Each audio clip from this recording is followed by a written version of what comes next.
Hello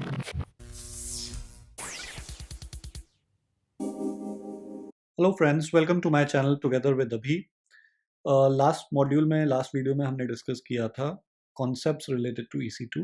इस practical demo में हम देखेंगे कि हम किस तरीके से एक वर्चुअल मशीन EC2 इंस्टेंस जो कि लिनक्स बेस्ड है उसको लॉन्च कर सकते हैं।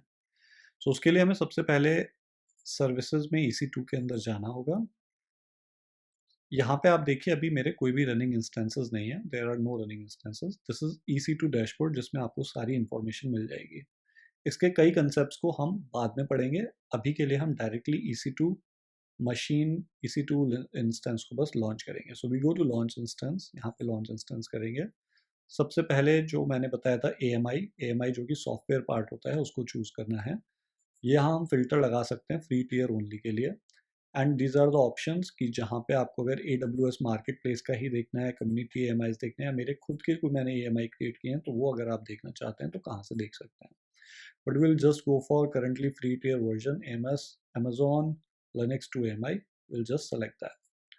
उसके बाद नेक्स्ट चीज़ पूछी जाती है इंस्टेंस टाइप। इंस्टेंस टाइप में फैमिली आती है, जनरल पर्पस है, या फिर based on your need you can have other options like compute optimised, memory optimized, storage optimized. Okay, so these are the kind of families based on your need you can use them. उसके within T2 micro ये आपको CPU और memory के base पे बता देगा. So we will just use it. We have already covered this in theory in the last module. अब ये सब ऑप्शंस अभी के लिए हम डिफॉल्ट यूज करेंगे because we are going to cover VPC section later in another module. अभी के लिए केवल हम जो ऑप्शंस लगेंगे वो मैं आपको अभी डेमो के बाद थ्योरी में बताऊंगा, बट अभी के लिए we will just go and to next. अब इस सेक्शन में हमें वॉल्यूम ऐड करने का ऑप्शन मिलता है। ठीक है, वॉल्यूम क्या है? ब्लॉक स्टोरेज है, EBS टाइप हम ऐड कर सकते हैं जिसके मल्टीपल टाइप्स होते हैं। इसका डेमो भी हम आगे देखने वाले हैं। अभी के लिए we will just use the default options as discussed and we will just add a tag, let's say name, and we are going to give it together with Abhi and a Linux machine. Configure security group. Security group एक बहुत ही important mechanism है हर instance को traffic access control देने के लिए। ठीक है, अगर आप अगर आप कोई नया सिक्योरिटी ग्रुप अपने आप क्रिएट नहीं करेंगे, it is going to create for you yourself. ठीक है, एक डिफॉल्ट अपने आप लॉन्च हो जाएगा। We are just going to give a security group name Linux security group, let's say. यहाँ पे आप बताने वाले हैं कि SSH I am going to allow because we have to do SSH and from everywhere. ठीक है, प्रोटोकॉल TCP पोर्ट 22 पे कहीं से भी this this point represent 0.0.0.0, this represents for the entire world. Okay, for everyone we are going to allow. In this case you can also use your own IP, आप अपना IP भी दे सकते हैं, but अभी के लिए will just go with this.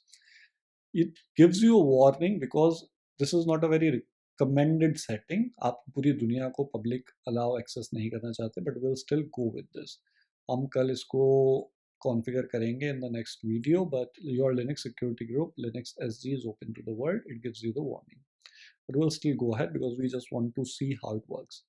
As I told you, for Linux or for any machine that we open in Amazon AWS के अंदर हम कोई भी मशीन को लेते हैं तो उसको एक्सेस करने के लिए हमें की पेयर चाहिए होता है। दिस इज अ प्राइवेट की, पब्लिक की। प्राइवेट की जो होती है वो आपको मिल जाएगी, पब्लिक की इस मशीन के अंदर स्टोर हो जाएगी। उस पब्लिक की और प्राइवेट की के मैच से you can access. So let's create an new key pair. Key pair का नाम हम देते हैं ऐसे ही Linux KP। Okay, let's do it. So let's download the key pair.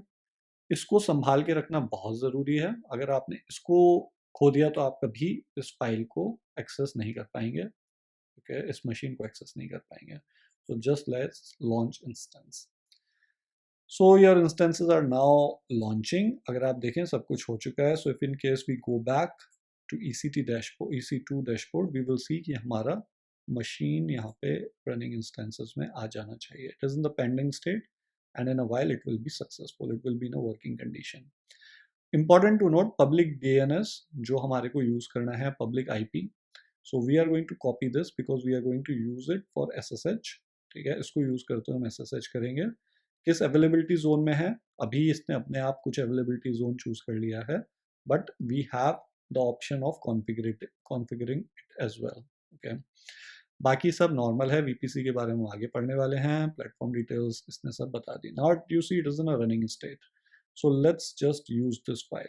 So as you see यहाँ पे PEM, ये फॉर्मेट में फाइल जो हमारी की पेयर है, प्राइवेट की, उसकी PEM फाइल के फॉर्म में हमारे पास अवेलेबल हो गई है. ठीक है, इसको यूज करते हुए हम SSH कैसे करेंगे, let's see that. So just to remind you, हमने स्लाइड में देखा था कि user name Amazon EC2 Amazon Linux machine के लिए EC2 यूजर होगा, और कमांड हमें इस तरीके से देनी है, SSH-i पाथ, जो हमने की पेयर PEM फाइल जो है उसका पाथ देना है, EC2-user करके हम यूजर नेम देंगे, एंड DNS या पब्लिक नेम जो है, IP जो है, उसको हम यूज करेंगे. So let's see in the terminal if we are able to. So we are in a terminal. यहाँ पे मैं उस कमांड को टाइप करता हूँ. So SSH-i Linux key pair PEM file में इसी लोकेशन पे हूँ. The user I am using is EC2 user, and this is the name, the DNS name और द पब्लिक IP जो हमारा था उसको भी आप यहाँ पे दे सकते हैं. Let's try to connect it. Now you see, firstly it asks you, yes, we want to authenticate. अभी देखिए यहाँ पे एक एरर आया, permission denied.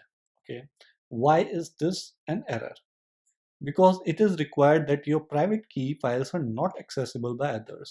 So let's go and see कि इस तरीके की क्या permission है उस फाइल पे, why it is not allowing. So let's get back to see that file. If we check this file, we see that it has permission, read permission also for others. So it has read permission for groups also and others as well. So all the word has the access, read access, which is not good. तो इसको हटाने के लिए हम chmod 400, okay, ये हम इस file पे देते हैं परमिशन. ठीक है, सो hopefully that should fix the error. Now if we try to connect it again, let's see if in case it works or not. So yes, you see it works. We are into this machine, EC2 user, okay, and we are within this machine. पहले जो आप देख रहे थे, पहले मेरी अभिलाष करके machine थी, अभी मैं उस मशीन के अंदर हूँ. This is an Amazon Linux 2 AMI completely new machine. So if we see there is nothing as of now, we can create something, do something. Currently it has nothing there. Now let's try to see the instance metadata जो मैंने आपसे कहा था. Command that we have to give is curl, and we will just paste the URL that I had told you. This is a very specific URL, बहुत specific URL है ये, जो केवल इस मशीन से जिसका आप मेटा डेटा निकालना चाहते हैं उस पर रन करेंगे. So it gives you all this data. अब सिक्योरिटी ग्रुप्स के बारे में अगर आपको देखना है, so what you will do is you will again do curl, और ये जो यहाँ पे इन्होंने सिक्योरिटी ग्रुप्स भेजा, जो ये वर्ड इन्होंने दिया है, उसको हम यहाँ पे रन करेंगे. So it tells you here, if you see, it tells you that it has a Linux security group, the same security group that we have configured there. Similarly, you can see other things also if in case you want to see the AMI ID. Okay, so we are going to write here AMI ID. I was going to give you that. ये आपको दे देगा. So यहाँ पे इसने आपको पूरा AMI ID यहाँ पे दे दिया है. Okay, this is the AMI ID. So you can see all the metadata here. Now let's get back to a little bit of theory. हम theory पढ़ लेते हैं. Friends, अभी हमने देखा कि हम किस तरीके से Linux machine के अंदर SSH करके लॉगिन कर सकते हैं, और उसके अंदर वो curl कमांड चला के हमने metadata देखा. ठीक है, so the instance has been launched. हमने एक नया virtual machine बना लिया है. अब इसमें कुछ चीज़ें जो मैंने पार कर दी थी बाद में डिस्कस करने के लिए, I believe it is right time to discuss those. Firstly जिस तरीके से हमने भी आउटपुट देखा, तो यहाँ पे आपने पब्लिक DNS देखा था और एक इलास्टिक IP करके कॉन्सेप्ट होता है. So we are going to discuss elastic IP also. अभी तक हमने केवल पब्लिक DNS यूज़ किया था. सो एक बूट स्ट्रैपिंग करके कॉन्सेप्ट मैं डिस्कस करना चाहूँगा. अगर आप चाहते हैं, अभी जैसे हमने इंस्टेंस को लॉन्च किया, अगर आप चाहते हैं कि जब भी कोई इंस्टेंस लॉन्च हो, उस लॉन्च होते वक्त ही कुछ कॉन्फ़िगरेशन उस इंस्टेंस पे हो जाए, या कुछ एप्लीकेशन किसी टाइप का कोड आप रन करना चाहते हैं, तो वो आप कर सकते हैं, और उस कॉन्सेप्ट को हम कहते हैं बूटस्ट्रैपिंग. इसको करने के लिए एक यूज़र डेटा करके होता है। जब हमने कॉन्फ़िगरेशन के ऑप्शंस देखे थे तो एडवांस्ड में जाएंगे अगर आप, तो वहाँ पे यूज़र डेटा होता है। नेक्स्ट डेमो में हम वो भी करने वाले हैं, and that is why I am just covering the theory part here. अब इस यूज़र डेटा के अंदर आप या तो स्ट्रिंग या फाइल दे सकते हैं, और अगर लिनक्स है तो शेल स्क्रिप्ट जो आप चलाना चाहते हैं इंस्टेंस लॉन्च होते ही, और अगर विंडोज़ है पावर शेल और बैच कमांड जो भी आप रन करना चाहते हैं, जैसे ही लॉन्च होगा इंस्टेंस वो कमांड्स हो जाएंगी। सो हम क्या करेंगे, हम एक विंडोज़ मशीन को नेक्स्ट टाइम लॉन्च करेंगे और यूज़र डेटा में हम इस तरीके की स्ट्रिंग देंगे। What it will do, it is going to create a directory together with Abhi see folder के अंदर एक डायरेक्टरी को बना देगा लॉन्च के टाइम ही। ठीक है, सो इससे फ़ायदा क्या है कि अगर आपको मल्टीपल मशीन्स पे कुछ कॉन्फ़िगरेशन करना है, लेट्स से एंसिबल या शेफ, किसी पपेट, इन सबको यूज़ करते हुए भी कोई कॉन्फ़िगरेशन करना है, तो वो सब चीज़ें आप शुरू में ही कर सकते हैं। You don't have to go it after it is launched, और हर मशीन पे जा जाके वो काम करने की ज़रूरत नहीं है। The next concept is termination protection. वहाँ पे आपने देखा था एक ऑप्शन आया था टर्मिनेशन का, जो हम अभी आगे देखेंगे भी। अगर आप कभी चाहते हैं कि एक्सीडेंटली आपने टर्मिनेट कर दिया, अभी तक हमने अपने इंस्टेंस को टर्मिनेट नहीं किया, we will go and clean it up, but अगर आपने कभी एक्सीडेंटली टर्मिनेट ना हो जाए, उससे बचाने के लिए आप वहाँ पे एक चेक बॉक्स को एनेबल कर सकते हैं which will protect termination of your machine. But अगर इसमें भी कुछ एक्सेप्शंस हैं, अगर आपने ऑटो स्केलिंग के थ्रू या ऑपरेटिंग सिस्टम की शटडाउन कमांड्स के थ्रू या फिर एक स्पॉट प्राइस करके प्राइसिंग मॉडल जो हम डिस्कस करने वाले हैं, उनके थ्रू अगर आपका टर्मिनेशन हो रहा है, then it is not going to matter, it will still terminate. And lastly हम इलास्टिक आईपी डिस्कस कर लेते हैं। अभी आपने देखा था एक डोमेन नेम जो आपको मिला था, पब्लिक आईपी जो था, वो एक इंस्टेंस, एक रनिंग इंस्टेंस से जुड़ा हुआ है, उस पे मैप्ड है। तो अगर आप इसी आईपी को किसी और इंस्टेंस को देना चाहते हैं, वो आप नहीं कर सकते, इट इज़ नॉट ट्रांसफरेबल। तो अगर आपकी ऐसी ज़रूरत है कि मैं एक आईपी अपने पास रिजर्व करके रख लूँ, जिसको मैं, जो भी मेरा इंस्टेंस मैंने लॉन्च किया है, उसको मैं मैप कर दूँ उस आईपी को लेके, तो वो करने की कैपेबिलिटी इलास्टिक आईपी के थ्रू है। And that is why we say it is a unique IP address that can be reserved independently. ये परसिस्ट करेगा जब तक इंस्टेंस रनिंग है, तभी नहीं, बल्कि ये इंस्टेंस से इंडिपेंडेंट है। ओके, आप एक अलग से आईपी, इलास्टिक आईपी लेके रख रहे हैं और फिर उसे किसी भी इंस्टेंस पे लगा सकते हैं, and it can be shared and transferred to other instances. So that is all for today. We just saw this how to launch a Linux instance. मैं एक बार टर्मिनेशन का भी आपको दिखा देता हूँ quickly how to terminate. Back to the console. अगर आपको ये इंस्टेंस को टर्मिनेट करना है, what you will do, you will come to actions, instance state में आप इसे स्टॉप भी कर सकते हैं। स्टॉप स्टेट में you will have the option to restart it. ठीक है, रीबूट करके होता है, but we are not just going to stop it, but we are going to terminate it, हमेशा के लिए खत्म कर देंगे। ठीक है, so it gives you a warning about EBS which we are going to discuss later, बाद में पढ़ेंगे EBS के बारे में। बस अभी के लिए हम इसे टर्मिनेट कर देंगे, तो ये शट डाउन होकर टर्मिनेटेड स्टेट में चला जाएगा, और थोड़ी देर बाद ये यहाँ से, अभी थोड़ी देर के लिए यहाँ पे दिखेगा टर्मिनेशन के बाद भी, बट उसके बाद वो यहाँ से डिलीट हो जाएगा अपने आप।